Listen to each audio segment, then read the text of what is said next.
citizens, inhabitants of Liberia County, the general Liberian populace, and those in the diaspora.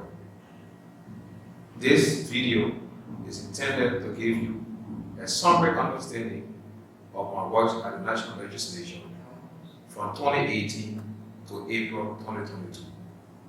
First, I'd like to say to you that in 2017, I made campaign promises, which I want to inform you today.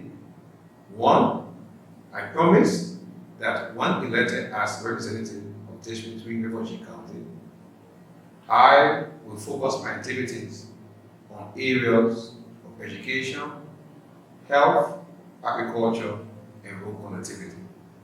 I also committed to smart lawmaking, robust legislative oversight, inclusive representation, and moral interventions, which are not my statutory responsibility. Beginning from lawmaking, notably, there are two key aspects of my function of lawmaking that I wish to share with you. One, I initiated and sponsored the National Remuneration Standardization Act of 2019, which we call the Standardization Act of 2019.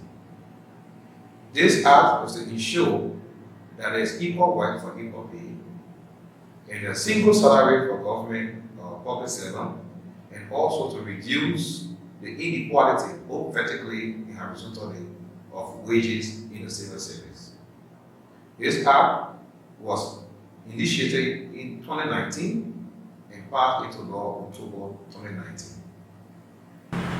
To be able to bar in the judiciary in relation to the standardization process, I developed a legal framework that is consistent with Article 72A of the Liberian Constitution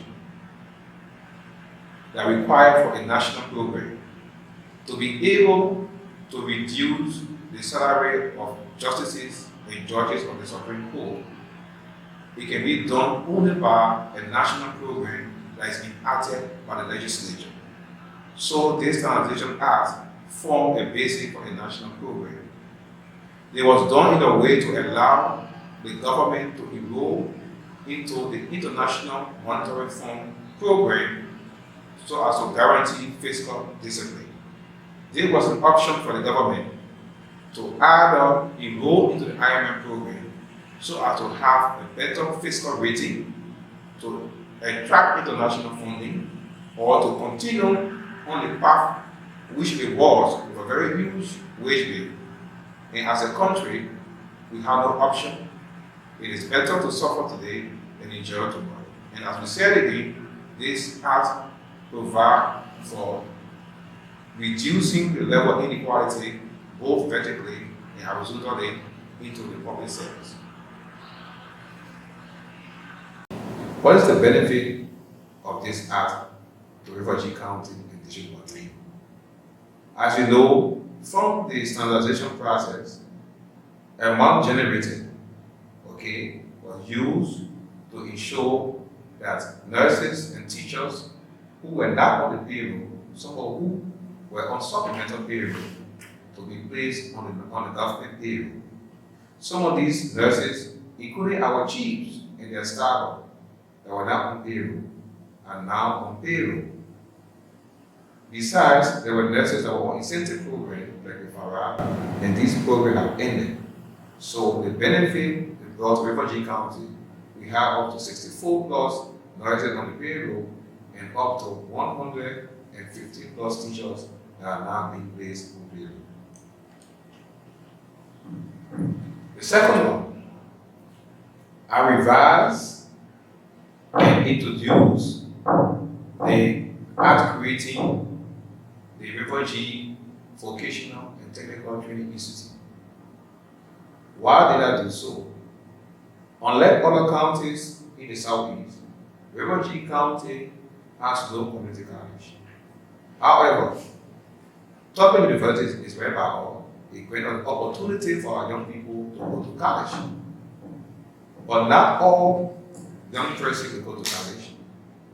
This is an opportunity for those who are high school dropouts and those who cannot make it to college to be able to access technical institutions.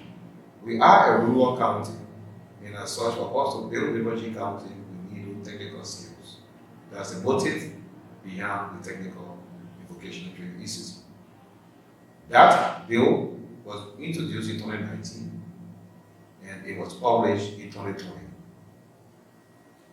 How did I do so? Like I said earlier, this bill in the 53rd legislature was sponsored by Honorable Christian Chie.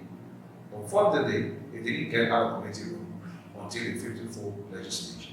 That's means, in the Liberian way, he said the bill died. I had to modify and reintroduce the bill in the 54th legislature, lobby with my colleagues in the educational committee and also the House of Senate to ensure that it was enacted. What's the benefit of this bill to Liberia County and District 3?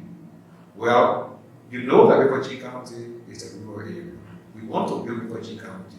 We have a good number of our young people that are in a rural county.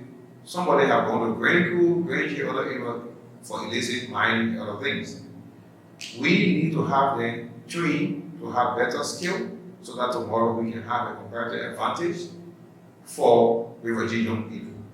They will be trained in the area of general construction, driving, agriculture, cosmetology, carpentry, tailoring.